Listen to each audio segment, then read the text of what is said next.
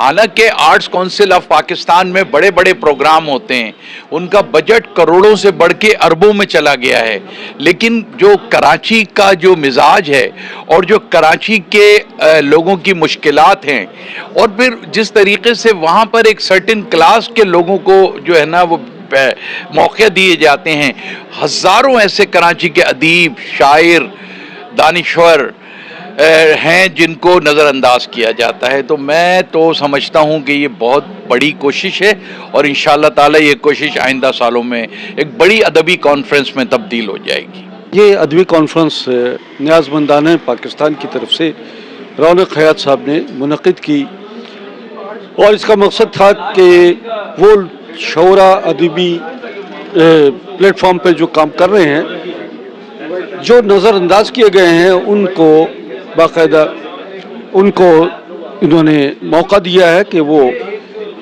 اس conference میں آئیں. اور اس کانفرنس کا مقصد جو ہے وہ تاریخ شاعری کی تاریخ کو باقاعدہ طور پر ریوائیو کیا گیا ہے. ہندوستان کے شعراء، ہندوستان کے مسیحا نگار اور ہندوستان کے ادبی اور مزاح نگاروں کے اور پاکستان کے مزاح نگاروں کی باقاعدہ ایک لمبی فہرست جو ہے وہ ہمیں تاریخ میں نظر آئی کہ یہ رونق خیاط صاحب نے جو قدم اٹھایا ہے یہ بڑا حسن قدم ہے. اور اس میں میں سمجھتا ہوں کہ وہ شعراء حضرات جو اس وقت پس پردہ ہیں ان کو انہوں نے باہر نکالا ہے، ان کے اندر ہمت، جرأت اور اقدام عمل کی طاقت پیدا کی ہے. اور ایسے ادبی کانفرنس جو ہیں یہ کراچی کی تاریخ میں ایک منفرد کردار ہے رونق خیاط صاحب کا. میں سمجھتا ہوں کہ یہ عالمی سطح پر بھی اس کی پذیرائی ہوگی اور یہ ایک بڑی کانفرنس کی صورت بنے گی. السلام علیکم، میں کشور عروج شاعرہ. دیکھیں، نیاز مندان کراچی کے تحت جو یہ ادبی کانفرنس کی جا رہی ہے تو یہ ایک بہترین اقدام لے کر آئے ہیں جو کہ شہر میں ہونے والی ناانصافیاں جو ہو رہی ہیں شعراء کے ساتھ، ادیبوں کے ساتھ، اس کے اگینسٹ جو کانفرنس یہاں ہو رہی ہے. ہم سب یہاں جمع ہیں اور ابھی ہمیں بھی گفتگو کا موقع ملے گا تو ہم اپنی بھی گزارشات پیش کریں گے. تو نیاز مندان کراچی کے چیئرمین رونق خیاط صاحب نہایت ان کی ادبی محنت کو سراہا جانا چاہیے اور تمام ادبی حلقوں سے ان کے لیے خوش آئند پیغامات آنے چاہیے. اور اس وقت یہاں پہ تقریباً ادب کا تقریباً پورا ہی حلقہ موجود ہے، اور یہ جو کانفرنس ہے یہ انشاءاللہ آئندہ بھی جاری رہے گی. لیکن بہت بڑا کام ہے، رونق خیاط صاحب بہت مبارکباد کے مستحق ہیں اور بہت محنت کی ہوگی. اس کے پیچھے کوئی کام کرنا آسان نہیں ہوتا. ہم سب رونق خیاط کے ساتھ ہیں اور ہماری دعا ہے. جو نیاز مندان کراچی کی طرف سے اپنا ایک ان کی آرگنائزیشن میں جو پروگرام کیا یہ بہترین ہے. اس حوالے سے بھی بہترین ہے کہ وہ لوگ جو ادبی ذوق رکھتے ہیں اور ادب کے فروغ کے لیے انہوں نے وہ جن کو نظر انداز کیا گیا اور ان کو بلایا اور اچھی تقریب منعقد کی، اچھا مشاعرہ منعقد کیا. میں کل بھی موجود تھا، سحر انصاری صاحب کی صدارت تھی، اور آج میں نے فراست رضوی صاحب کو بھی سنا یہاں پہ. تو بہترین کوشش ہے اور میں یہ کوشش جاری رہنی چاہیے. تو میں ان کا نہ صرف ساری پوری ٹیم کا شکر گزار ہوں اور ان کو کامیاب انعقاد پہ مبارکباد پیش سمجھتا ہوں کہ ادب تحرک کا نام ہے اور ہر دور میں ٹھہرا ہوا پانی جو ہے وہ بدبودار ہو جاتا ہے اور استعمال کے قابل نہیں رہتا. میں سمجھتا ہوں کہ رونق خیاط صاحب اس وقت باقاعدہ ادبی طور پہ قائد تحریک کا کردار ادا کر رہے ہیں. وہ تمام دھڑوں کو جو آپس میں کسی نہ کسی وجہ سے گروہ بندی کا شکار تھے ان کو ایک ساتھ جوڑنے میں کامیاب ہوئے ہیں خاصی حد تک. اور ہمارے جو مقتدر ادارے ہیں ان کی طرف سے جو کی جانے والی نظر اندازی ہے اس کے خلاف ایک بھرپور مزاحمتی بلکہ مدافعتی انہوں نے آواز بلند کی ہے اور بہت کامیاب رہے ہیں.